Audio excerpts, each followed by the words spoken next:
Hey, I'm David Zock with the band Remedy Drive. So, Imago Amor, the third album in a trilogy of concept albums designed to shine a light on slavery, designed to shine a light on injustice, to celebrate the fact that there is a growing number of ordinary people that are fighting against trafficking in one way or another. So we're trying to celebrate hope, trying to celebrate freedom. And after the first album, we made a second album, you know. Sometimes when you think about trilogies, you know, is this the end of that chapter for us? No, it's not at all. You look at Star Wars, there's trilogies upon trilogies.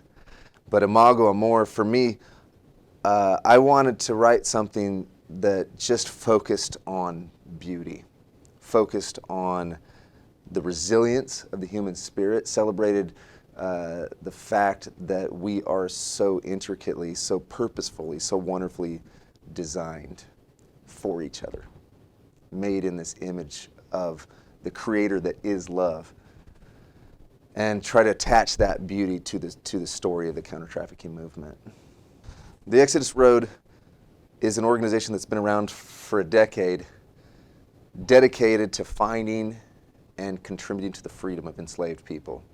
And what that looks like is we collect evidence by going into places where we're suspicious that there's children being sold for sex against their will, or where we know or where we suspect there's been a tip, or where law enforcement asks us to go. And a lot of times, law enforcement will ask for Westerners in particular to pose as sex tourists to go into a certain brothel or certain region, a certain village, and to get evidence that's going to hold up in court so we can help contribute to dismantling the criminal networks, not just assisting somebody stuck in slavery in their escape, but also in helping to bring justice to the traffickers. I've been on 13 deployments now since 2014 was my first time, around the time Commodity came out. And it looks different at different times, depending on if, you know, sometimes I'm on the street and there's girls that have been trafficked from Africa to Thailand, and their passports have been taken from them. They have a debt that's 7 times what it cost to get them there, and that debt keeps on rising, and they're forced into prostitution. They can't even call their kids sometimes back home. Or in Latin America, it's a lot of girls are escaping starvation in Venezuela right now, or in Brazil, or in Colombia, and so we're there to find evidence of the traffickers that are taking advantage of them as they run across borders. Thailand, there's a lot of girls missing from the hill country. They're promised jobs down in the major cities. Their parents think that they're going to end up in hospitality, but instead they're forced into prostitution, forced into commercial red light districts, or commercial red light districts are red light districts that people fly to particular cities for that purpose, or they're forced into small, or they're sent into another country. In India, similar work. It's been hard for me talking about this for 7 years now, because generally, when you tell the story of slavery in 2021 with honesty, most people that hear feel that same tug on their hearts. What can I do? How can I get involved? How can I help with this? That's how I felt. And I don't have the best answer for that. And I've come to peace with the fact that I don't have the best answer, because I don't want to lay out an equation for you. Here's what I do know. When I discovered that this is happening, a father of daughters, one of my daughters asked me when I was watching a documentary about boy soldiers, a certain type of slavery. She says, "Dad, why not God protect those boys?"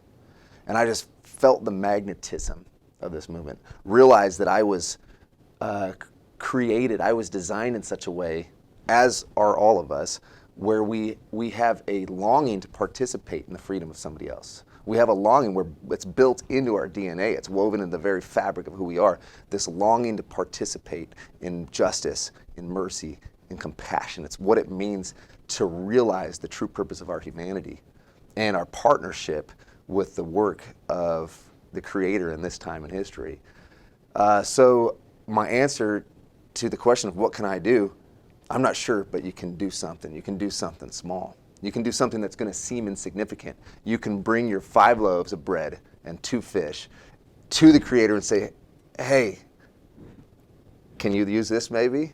And you'll watch, and I promise you, there's such a power to this movement. You'll watch the Creator lift it up and bless it and turn that small contribution that seems insignificant into something really valuable. For me, it's music.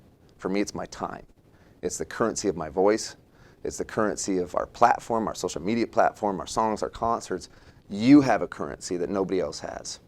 You have something to offer that I could never have imagined. It's your imagination, it's your creativity, it's your sweat and blood. What are you going to spend the currency of your life on? So I take that question, I turn it back around, and I've been blown away by what I've seen ordinary people do in the direction of freedom. Text REMEDY to 51555. You get updates on your phone when the Exodus Road makes a rescue, and that'll just continue to pull you into the fight. So, like you heard like you'll hear in the lyric from the song Imago Amor, my lungs came without a warranty. They're made of feeble stuff, from interstate to quarantine, from dust to dust.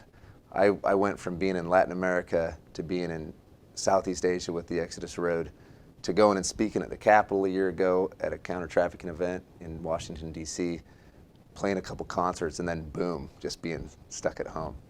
Never have I seen my family as much in the last 9 months than the rest of their existence so far, my kids. We have used this time to dive in more to the work of the Exodus Road.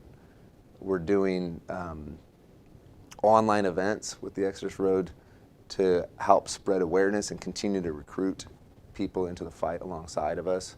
We're obviously releasing this album, and we're looking to the future when we start touring again, for sure.